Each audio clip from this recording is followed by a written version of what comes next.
Que le Seigneur vous bénisse, que sa grâce soit avec vous.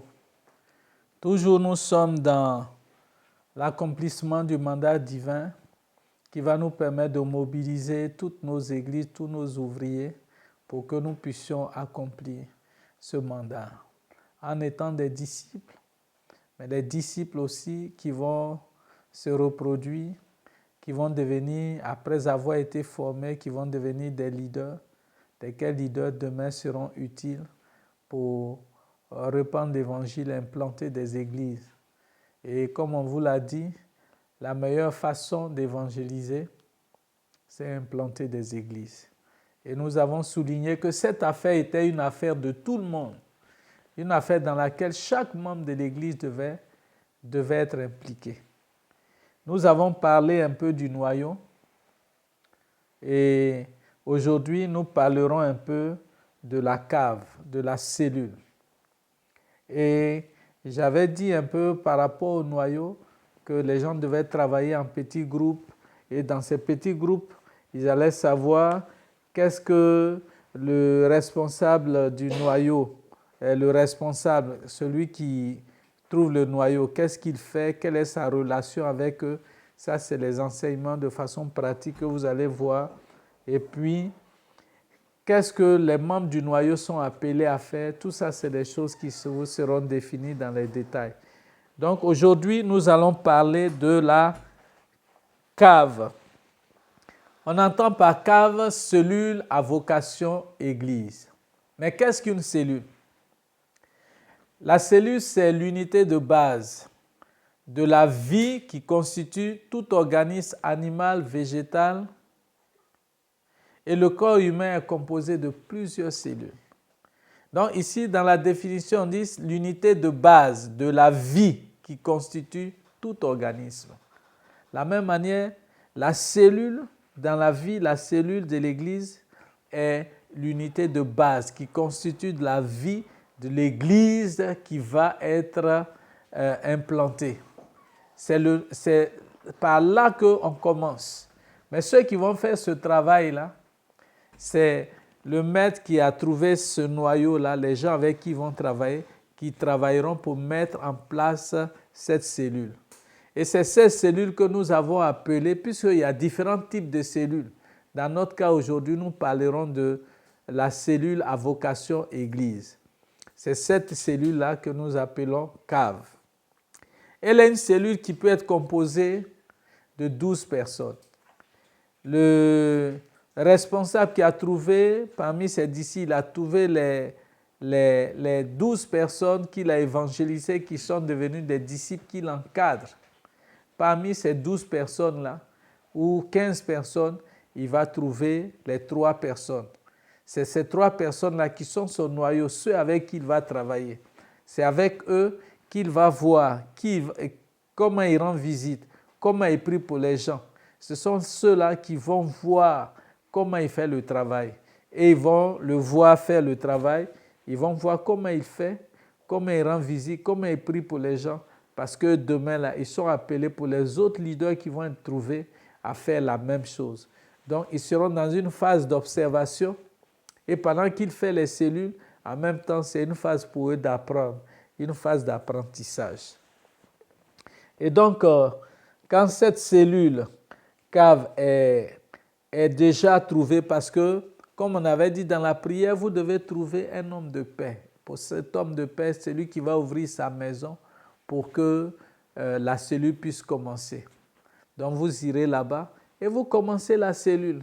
Lorsqu'elle atteint peut-être 12 personnes, il faut que vous ouvrez une autre cellule qui va être une deuxième cellule. Et peut-être encore ouvrir. Vous pouvez ouvrir peut-être simultanément les 3 cellules en même temps. Ou bien vous pouvez le faire progressivement. Si vous avez trouvé vos 3 disciples premiers, que vous avez passé plus de temps avec eux, vous pouvez le faire simultanément.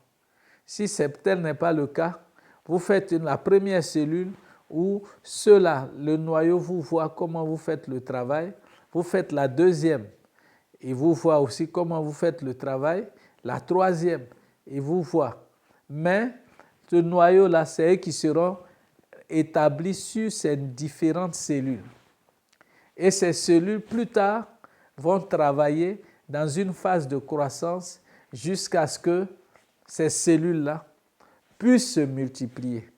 Et lorsqu'on va passer à la phase de multiplication, ceux qui ont été mandatés là, les noyaux là, qui sont les leaders de ces différentes cellules plus tard, maintenant c'est eux qui vont faire travailler, qui ont appris avec le pasteur ou leur leader comment ce travail se fait, c'est eux maintenant qui vont travailler pour que la cellule se multiplie et se reproduise pour donner naissance à une autre cellule. Et donc, lorsqu'il y a maintenant multiplication de cellules, on a déjà 3 cellules, on a 6 cellules. Déjà, les 3 cellules, 2 à 3 cellules, vont donner naissance à une congrégation. On va maintenant passer à la phase d'unification des cellules qui sont déjà établies, qui ont un effectif de 12 personnes ou bien de 15 personnes. Ces cellules-là vont être unifiées. Lorsqu'on a une cellule à vocation église, une deuxième cellule à vocation église, ils vont se mettre ensemble. Même une troisième, ça devient déjà une congrégation. Et donc, lorsque le noyau est trouvé, on a commencé la cellule à vocation église, on continue à évangéliser, à trouver des gens qu'on va former, on leur donne les cours de base, les cours d'affermissement, etc., etc. Et dans le travail que le leader fait, le noyau le suit, il voit comment il fait ce travail. Et lorsque les cellules ont commencé à grandir, il les responsabilise sur ces différentes cellules. Eux, leur travail, ils vont travailler à ce que la cellule puisse se multiplier. Elle puisse se multiplier. Et ce sera toujours sous la supervision et le coaching du leader qui suit de près tout le travail qui sera fait. Et lorsque ces différentes cellules à vocation église vont s'unir, vont être réunies, on va trouver maintenant un lieu un peu plus grand où ils peuvent se retrouver pour prier. Donc, ils deviennent là une congrégation. Et cette congrégation, elle peut être composée, comme je l'ai dit plus haut, de 2 à 3 cellules à vocation église. Merci. À ce niveau maintenant, lorsque ces cellules sont faites maintenant, le leader, il aura un travail non seulement de suivi, il montre les visites, mais aussi les enseignements.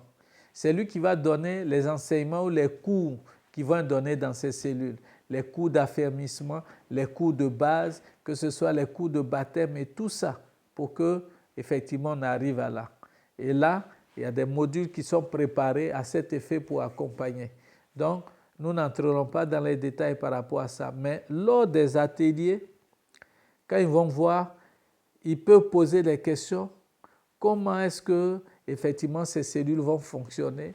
Qu'est-ce qu'il faut donner dans ces cellules? Quelles sont les différentes difficultés auxquelles ils peuvent se confronter? Toutes ces choses-là peuvent être discutées dans les différents ateliers, les groupes avec eux. Que Dieu vous bénisse. De là, on va passer à la 3e phase, qui est la phase de la congrégation.